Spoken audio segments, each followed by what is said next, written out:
Hi, it's January 25th, 2018, and it's 12:52 p.m. lunchtime. Hi, Sheila. Hey, we're late today, aren't we? Yeah. Yeah, that's what I thought. He's been tapping his paw going, where is she? Well, I had to change things up a little bit today, so I didn't go straight to the car and get my phone. But I do think they let us out a little late, too. Okay. Okay, so most of the morning, Heather was doing a cross of I think his name is Mr. Burns. He is supposedly the manager for Buddy Gregg Motorhome. Right. And there were several things in his testimony that just didn't jive, and there, as far as I could tell, it looks to me like the jury is, most jurors are paying attention, but there's a couple of them that are, I don't know if they're flirting with each other or what they're doing, but they seem to be passing notes back and forth to each other, because they have notebooks and pens. And I saw at least one time where they're writing notes and showing each other their pads. So it's but at any rate, let me get over here to where I wrote my notes. Okay. I also saw at least one juror that was diligently taking notes throughout the entire morning. Great. And looking back over their notes, too, on some of the things that would come up where that didn't make sense at all. Right. Or was stated one thing one time and then sounded like it was a back tail or something. So I was really glad to see that.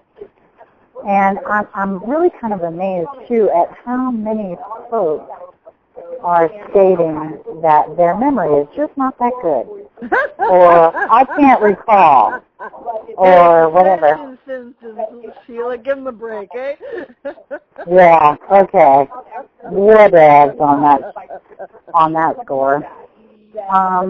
So what I also found very interesting is that, they have all these documents, and yet when asked to produce some of these reports that they refer to, especially with this Buddy Gregg guy, he's made a big deal out of the fact that as things are scanned into their system, they time-stamp everything. Their documents are all time-stamped and whatnot. Yeah. So it would show when it was received in and when it was put out. And thank you, David.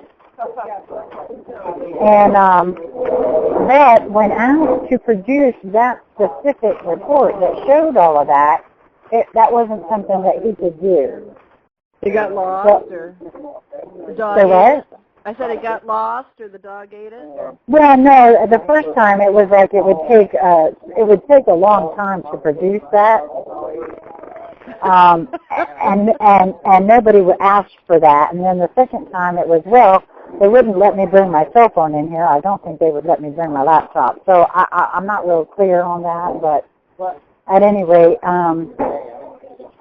it seems to me like if there was some sort of date discrepancy on a lot of these documents that have been provided to the government, then the report that would show specifically when those documents were scanned into their computer system, showing exactly the trail of how they do in their normal course of business, that was never asked for, nor has it ever been produced. So I found that very interesting. And Heather was the one asking those questions. Oh, you betcha. You betcha. Oh, she is so awesome, I'm telling you. I know. I just wanted to make sure that we pulled that particular detail out for people to hear. Right, exactly. And then there was also another very interesting course of events today. Apparently, Mr. Burns has been saying all along that he spoke to Heather on July the 8th, and Heather allowed him to kind of, my words here, dig his own grave. on that one, it would appear that no, he did not speak to her. The first time he ever spoke to her was on July the 10th, but he kind of argued back and forth on that one. Mm-hmm. And at any rate,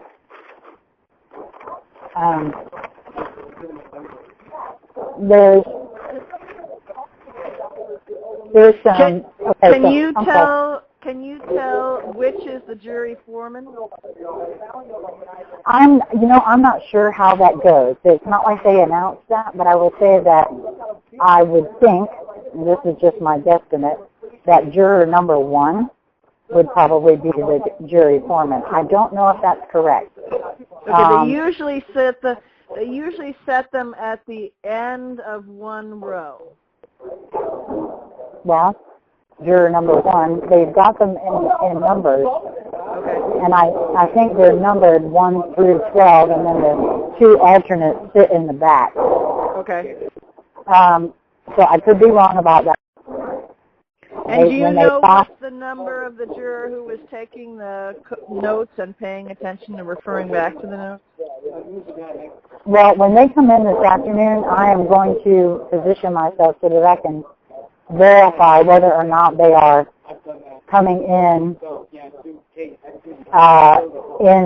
sequential order when they enter the room. Then I will be able to tell you exactly the juror numbers, okay? Okay. Because they come in the same way every time. Yeah. And they file them in, in a single file, and they all sit in the same seats every time. So I'll do that, and I'll let you know that this evening. Okay. Now I'm going to tell you something else really quickly. We've got a young man eating lunch with us right now who has come to the trial based on the USA Today article. Cool. His name is Christian Alexander. Okay. And he has a blog here in Knoxville called, hold on a second, Backroom Knoxville? Backroom Knox. That's a Facebook group. Oh, okay. That's his. I can't hear. What do you say? Slash what? Facebook.com/Backroom Knox. KNOX. And he's very interested, and of course he rode down in the elevator with us, and he said something about sovereign citizens, and of course I corrected him and told him that was an oxymoron. Right. And he said, why doesn't anybody ever say that? I said, we do, all the time. Nobody listens, that's the problem. And it would appear that he either knows the woman personally that wrote the USA Today article or something like that. And I said, well, I found it very telling that she's not here today, so nor was she there yesterday, so I'm just not sure about that. At any rate. Give him my number. I will. I'll be happy to. I gave him my card as well. Katie is filling him in on everything right now. You know our Katie. She's gonna tell it all like it is. At any rate, let me see. He's already put it out on his Facebook page to go to my Facebook page. I did also give him the IUV. Okay. So that information is already out to his followers. And so back to what my thing. Energetically, I had something odd happen. I got, of course, we got here early because of the thing about extra court or whatever, and they don't open the elevators until the judge tells them to. So not until about a quarter of 9. So everybody was staying down by the front entrance, and I decided to go ahead and walk back towards the elevator so the minute they started, I could go up to the bathroom. And I was standing there by myself, and there's this beautiful mural. Sorry I don't have a phone with me allowed in there. I'd have took a picture. There's this beautiful mural depicting waterfall and trees. It's a very serene outdoor picture. and with sunlight, beams of sunlight coming down at different intervals through the trees. And as I stood there and asked for me to be filled with light and the source of all that is, oh God, here I go, sorry. You're fine, keep going. I closed my eyes like I always do, and there was like this beautiful green light color behind my eyes. As you know, I always see color. Yep. And it just permeated throughout that whole area right there. And so I just stood there for a bit and grounded myself and breathed in whenever I see green, I always feel a healing frequency. And so I just stood there and just breathed that in for a little bit quietly by myself. And then when it was time to be able to go upstairs, I, of course, rode the elevator on my own. And I went upstairs and I visited the ladies' room, and then I came out to find Lisa standing there waiting her turn to go to the ladies' room. I went in and I got an energetic feel for the courtroom again, and I keep being pulled to the center pews, which is occupied by all the agents usually. Uh-huh. And I sat there, grounding myself a little bit. I got to say good morning to some of our friends that, are here too. But as the jury entered, I wanted to close my eyes and get a feel for what was going on. And I could see almost like layers of different frequency bands in the room. Again, I saw the orange and I saw the red. And this time though, they were permeated with a little bit of pink, so I'm not quite sure what that's all about. I personally have been feeling fine. Katie reported feeling energized. Lisa and I both felt a bit drained by the time we left. I was almost to the point of meditation again. By the time I was thanking goodness that it was time for lunch because I needed to get up and walk around so I didn't fall on the floor. From being so sleepy, I actually heard your words that the sleepy train was coming to get me. Yeah.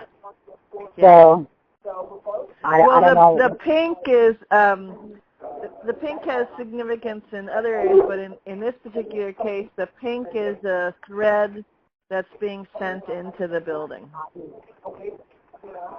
Okay. The pink energy. And just because I'm Googling, I want to see if I can grab a picture of the mural. Describe where in the courthouse you were again. It is as you're going to the elevator that goes to the fourth floor. Okay, so it's only lobby elevators. Yeah, you have to go down a hallway, turn left, and then to the end of that hallway and turn right to get to the elevators. Yeah. So they go to the fourth floor courtroom. Okay. And it's right there in front of the elevators. Okay. And it's a mural that was done by college students from Maryville College. Okay, that's good. Yep. Okay. All right. I made sure to read the plaque. And so that's what I got for you, darling. They finally got done with Mr. Burns. He went into a lot about how, I have to tell you this because this was really kind of funny to me. I can't recall, but I feel like Parker Still's testimony was that there were no guns drawn. Right. You'll have to make sure on that, but that's what my recollection is at this moment in time. He said that there were no guns drawn? Yes, when they came to make the arrest. Uh-huh. Well, according to Mr. Burns, right, there were not only guns, there were long guns, and Heather asked him to show how big of guns are we talking about here, and he spread his hands apart to about 3 feet. Yeah. Those are some pretty big guns for no guns drawn. Right. So, and what was funny about that is that the government did not redirect on that. So I thought that was it. And the whole time that he was saying that, the special agent, oh, wait a minute, I wrote his name down because I didn't know who he was, but they did name him for me. Special Agent Jason Packard or Picard. Yeah. Was sitting 2 rows ahead of me, shaking his head no. Now, I don't know if he was shaking his head no. Oh, and that's the other thing. The very last thing, not the very last thing possibly, but almost the very last thing Heather did was ask Mr. Burns who prepared him for his testimony. And he indicated Ms. Davidson and Ms. Fulto, and she asked him if anyone else talked to him about his testimony, and he indicated Special Agent James Duran and Special Agent Jason Packard. Yeah. Now, I don't know, but that kind of seems a little funny to me. Yes. I thought that, especially knowing that gentleman was shaking his head no. Yes. Yes. And as I said, there seems to be some pretty big discrepancies in that gentleman's testimony. Uh-huh.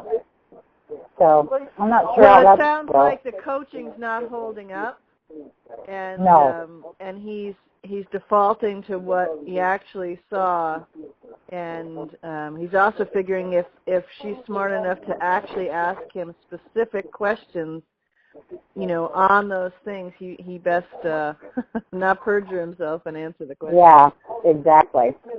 So at any rate, that's what I got for the moment, and I don't know where Heather and everyone is. I know that Judy was not feeling well today, so she has not joined us.